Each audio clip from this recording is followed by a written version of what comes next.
personally really like sharp, punchy brakes that just brake just like that.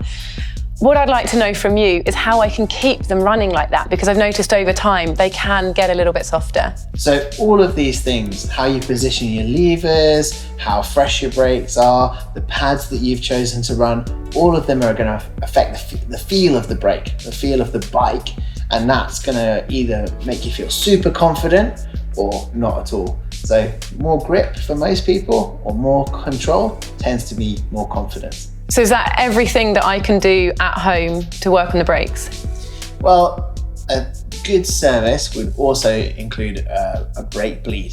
So this could be done at a service centre if you're not happy doing it yourself. So the whole system is full of hydraulic mineral oil.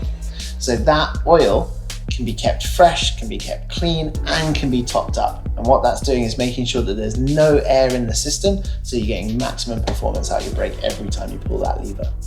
So the rotors, the brake pads, and the caliper, they're all designed to dissipate heat, to cool as fast as possible.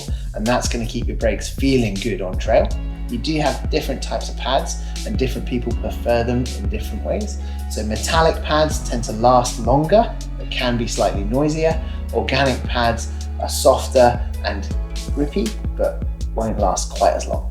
So you do have adjustment on your levers. So a lot of levers have adjustment of the reach. So that's how far out the lever sits. And you've got a little hook in that lever that you want to sit just on the fingertip there. So it's in the hook of your finger.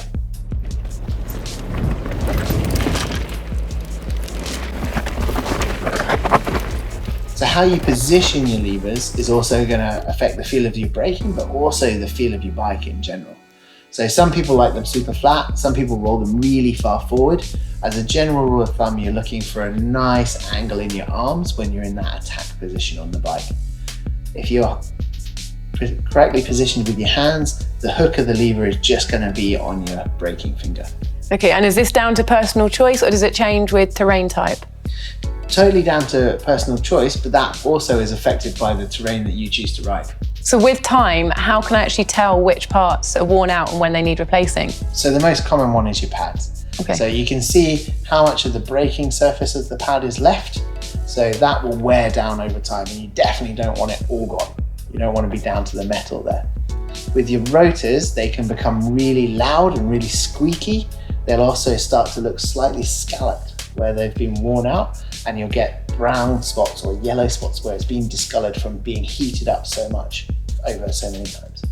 And so how about if it's making a lot of noise but it's still actually working? Because that's definitely happened to me, where it's squealing all the way down the trail but it's still functioning. Yeah, so it could be that either your rotor, your pads, or both have become a bit contaminated. So maybe you've ridden through an oily puddle or something else has got on the braking surface. So keeping those clean, a little bit of disc brake cleaner, that can help to reduce the noise and keep your brakes feeling nice and fresh. Okay, so levers, discs, pads, brakes, all sorted. That's all I need to know, right? Yeah, and it's all about just making them feel good on trail for you. You ride fast, you don't pull them that often. That's how I maintain them.